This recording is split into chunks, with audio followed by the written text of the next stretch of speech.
Today we're going to make blackberry and blueberry and possibly raspberry scones.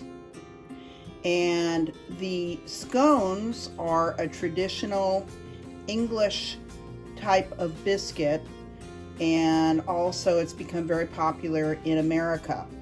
So we're going to use the mixer today, but you can, if you don't have a mixer, you can also do this in bowls. And so with this mixer, we have previously put in there the dry ingredients, which are 3 cups of flour, 1/3 of a cup of sugar, a 1/2 teaspoon of baking soda, 2 teaspoons of baking powder, and about 1/2 teaspoon of salt.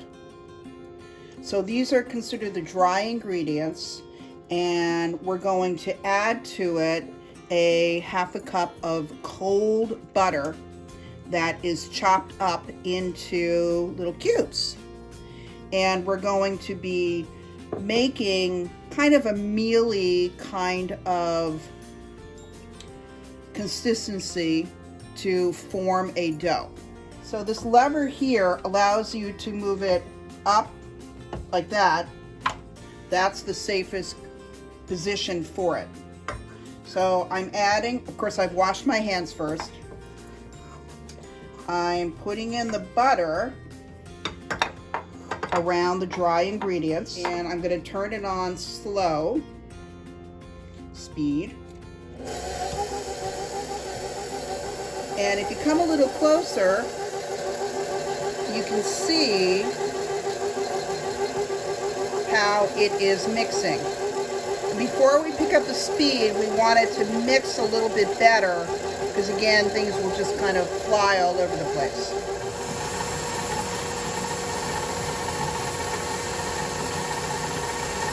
So little by little, the butter is being mixed in to create more of a mealy texture. And bring the lever down, and this mixture actually also can be mixed with your hands to create the same consistency. So to save time, I'm going to go ahead and create the same effect. So now we have mixed this with the butter cut in. It took about 4 minutes to get the consistency that we need, where it's more of a broken into little pieces like this, and that's the butter that's keeping it together. And now we're going to add the wet ingredients. So we have 1 1/4 cups of heavy or whipping cream. You don't have to whip it. And we have 1 egg, and we're going to put them together. And the egg is already beaten, but now they should be beaten together. For this purpose, you can use either a paddle or a dough hook. And we're not going to create a really firm dough. If we were going to be making bread, we would use a dough hook. Meanwhile, we have turned the oven on to 375, and we are ready to now add the wet ingredients to the dry. And we're slowly adding the milk. Actually the cream and the egg mixture. And we're just forming a really loose dough. You don't want to over mix this.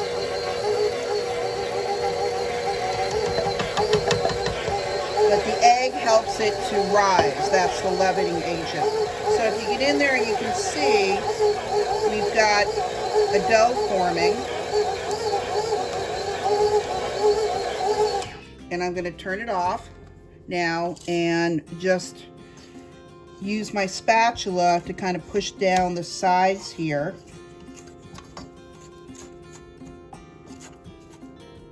And this is going to be a very wet dough, which we're going to turn out onto a cutting board that's floured. And that's it. Okay, so now we'll move this down, and you can see the consistency of the dough. It's it just is really soft. It's gonna stick together. All right. So I'm actually making a combination of, I'm going to be using the blackberries and raspberries, and they are fresh and they have been washed. And then I'm also adding orange zest. Orange zest is actually the rind of the orange that you actually grate, and you just get a little bit of the small taste of the rind. It's a very fine grind, but it adds so much flavor. It's a real burst of orange flavor. So it's a nice thing to add. And you want it so that it pulls away from the sides. And then we're going to turn it out onto this board, and we don't want to over knead it, because when you knead it excessively, it makes it really tough for the dough. So I've got some flour here. I'm going to flour my hands up so that it doesn't stick. These are traditionally served in England with honey, or what's called clotted cream, and that is almost like American whipping cream. It's just really thick. Okay, so here is my dough, and we are going to use the rolling pin on it just a little bit, just to spread it out. We're putting it into a rectangular shape. You want to have that zest evenly distributed, and you want to make it as uniform as you can. So again, we're going with a rectangular shape, and the reason for that is that they're going to look like kind of like a turnover, like an apple turnover. So we're going to be wedging it, and so that we have kind of triangles. Okay, so we're going to wait until the very end to insert the berries, because the berries, these kind of berries, are wonderful with taste, but they're very, very fragile. I'm not going to touch them because they're going to make my fingers purple. But you want to just insert the berries at the very end, so that this way they don't spread and make the whole scone purple. The sheet pan is lined with parchment paper. This is fine in an oven up to 450 degrees. It doesn't burn at all, but this is the best way to keep things from sticking. Okay, so I'm going to start at this end, and I'm angling it. It's also a good idea, if you can, to dust the knife with a little bit of flour. Okay, so you see that shape here, it's a triangle shape. It's almost like you're cutting a pie. Okay, so I'm going to make the rest of them a little bit smaller. You see how this is graduated down. And the last two right here. Okay. Doesn't have to be a perfect wedge. Okay, so now I'm going to put them on here. There's a couple of them that I'm going to actually leave without any kind of fruit. Now, they don't have to be too far apart because they don't get that much bigger. So this group that I'm making first, I'm going to put berries in all of them. They just taste so good that way. So just kind of make a little bit of an indentation and put the berry in there. Just put a little bit of flour on your finger, so you're kind of just, you know, creating a little bit of a hole here. Now, the the recipe option is to actually fold the berries in while you're putting the dough together, and that works very, very well, again, with a berry like a blueberry, so that they don't fall apart. But for this purpose today, well, let's do another one. I've cut all these berries in half because, as you can see, they're just gorgeous and they're really, really big. Okay, so these are going to go into the oven for about 15 minutes, and then we will show you what that looks like with the finished product. So the scones have been taken out of the oven. They were at 375 degrees for about 20-25 minutes. You want them to be done slightly brown. You see the edges here are brown. The bottom is brown, but you don't want it to get burned. But this may not turn really brown. But what you can do is when you're just about done with them and they're finished, you can brown them just a little bit more you just bring the temperature up to about 400 degrees for just about 2 minutes at the most, and that will make them a little bit browner.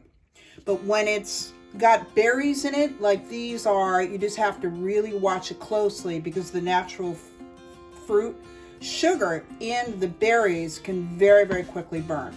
So this is an example of one that is golden on all around it except on the very top. But these are cooked through, and this is the consistency of kind of like shortbread.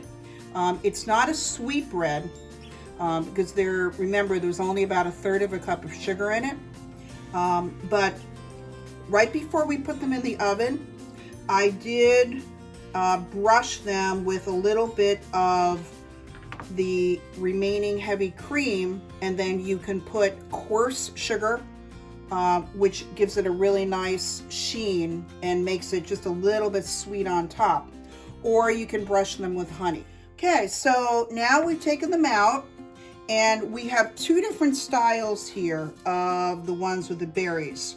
So if you remember, the way that I did this was that I kind of poked holes and put the berries in there because of the type of berry that it is, that it would have exploded all over. Another way we did with the others is that we took the scone dough and we slid it all the way across, or you can slide it in half, and then you just stick the berries in there. So that's what I did in this case, is that I just kind of like a pizza pie stuffed. I just put the berries inside, put some more berries on top, put it back together, and so it's nice and golden. And so to finish this, we have some honey, and you just brush it with the honey, just really lightly. And in this case, again, because you've got the redness from the berries, you want to really be careful and not go over the berries. Just adding a little bit of sweetness. So I also made some without any berries at all, and they're suitable for to be served as like a side roll or bread for dinner. And remember, they don't have any leavening agent, so they don't have any yeast in it. The baking soda, baking powder, and the egg just leavens it very, very little. And that's it. So thank you for your time today as we made the scones.